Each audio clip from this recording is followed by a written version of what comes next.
আসসালামু আলাইকুম বন্ধুরা, কেমন আছেন সবাই? আশা করছি আল্লাহর অশেষ রহমতে আপনারা সকলে খুবই ভালো আছেন এবং সুস্থ আছেন।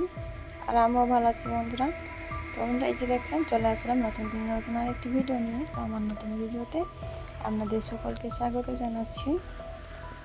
তো বন্ধুরা, প্লিজ একটা লাইক করে ভিডিওটি কন্টিনিউ করবেন এবং ভিডিওতে নতুন বন্ধু থাকলে প্লিজ চ্যানেলটি সাবস্ক্রাইব করে আমার পাশে থেকে যাবেন। আর যে সমস্ত আপুরা আমার পাশে অলরেডি আছেন তাদেরকে আমার তো অনেক অনেক ভালোবাসা রইল। তো বন্ধুরা, যে দেখছেন পাটের শাক নিয়েছি আজকে। তো একদম দেখলেন তো, একদম টাটকা সতেজ শাক। তো আমাদের সঙ্গে শেয়ার করলাম। আর এই যে দেখছেন ছোটো মাছ। তো ছোটো মাছগুলো হচ্ছে ধরা মাছ, আর রাতেই ধরেছিল আমার শ্বশুরমশাই। তো সেগুলো হচ্ছে যে দেখছেন আমি খুব ভালোভাবে বেছে নিয়েছি। তো ছোটো মাছ তো দেখুন বন্ধুরা কত পরিমাণ ছোট, একেবারে আঙুলের পাগের মতো হচ্ছে না, একদম ছোট মাছ। তো এখন হচ্ছে আমি মাছের সমান সমান পেঁয়াজ কেটে নিয়েছি। এই ছোটো মাছে যদি একদম সমান সমান মানে বেশি করে পেঁয়াজ দেওয়া হয় তাহলে খেতে একদম অসাধারণ লাগে, বেশি ভালো লাগে। সেই কারণে হচ্ছে যে আমি একদম সমান সমান করে অনেকটাই পেঁয়াজ কেটে দিয়েছি। তো এই যে এখন হচ্ছে আমি আবার পেঁয়াজের সঙ্গে ভালো করে দুইবার ধুয়ে নিব, নিয়ে হচ্ছে রান্নাটা চাপিয়ে দেবো। তো বন্ধুরা, ভিডিও এই পর্যায়ে এসে যদি ভিডিও দেখুন একটা লাইক না দিয়ে থাকেন প্লিজ একটা লাইক করে কন্টিনিউ করবেন। তো বন্ধুরা, যে দেখছেন আমি এখন হচ্ছে মাছগুলোকে ভালোভাবে পেঁয়াজের সঙ্গে ডলে কচলে ধুয়ে নিব। তারপরে হচ্ছে গ্যাসের চুলায় অন করে রান্নাটা চাপিয়ে দেবো। তো বন্ধুরা, আমরা দেখতে থাকুন, ভিডিওটি কেমন লাগে অবশ্যই কমেন্ট করে জানিয়ে দিবেন ভালো লাগলে।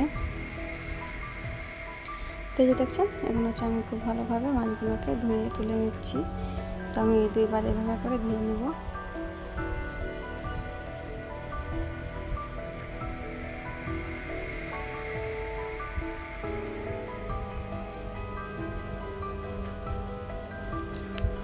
তো এই যে দেখছেন বন্ধুরা, এখন হচ্ছে আমার ভালোভাবে দুইবার ধুয়ে নেওয়া হয়ে গিয়েছে।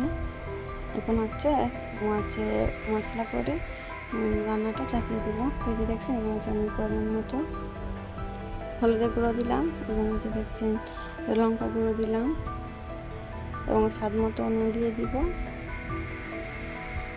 যে সব স্বাদ মতো নুন দিয়ে দিলাম।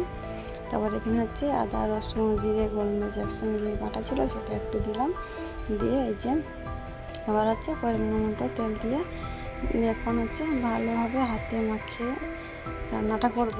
তো এই ছোটো মাছ হাতে মেখে রান্না করলে বেশি টেস্টটা বেড়ে যায়, বেশি ভালো লাগে। তো এই যে আমি খুব সুন্দরভাবে হাতে মেখে নিচ্ছি মাছটা, দিয়ে হাতে মেখে হাত ধোয়া যে পানিটা হবে সেটুকুই দিব, দিয়ে খুব ভালোভাবে রান্নাটা করে নিব। তো আমরা দেখতে থাকুন ভিডিওটি, ছোট একটা ভিডিও, আশা করছি সম্পূর্ণ ভিডিওটি দেখবেন, সম্পূর্ণ ভিডিওটি আমার সাথে থাকবেন, আমার পাশে থাকবেন। তো এই যে আমি এভাবে করে অল্প পরিমাণে পানি দিয়েছি, একদম হাত ধোয়া পানি যেটুকু হয়েছে সেটুকুই। তো এই মাছে বেশি পানি লাগে না, অল্প একটু পানি দিলেই হয়। আবার পেঁয়াজ থেকে তো পানি বেরোবে। তো এই যে এখন হচ্ছে আমার মাছটা একদম হওয়া মুখো, আর অল্প একটু পানি আছে, এই পানিটাকে আমি ভালোভাবে মেরে নিব, তাহলে হয়ে যাবে। তোমাদের ভিডিওটা আজকে এখানে শেষ করছি। ভালো থাকবেন, সুস্থ থাকবেন, আল্লাহ হাফিজ।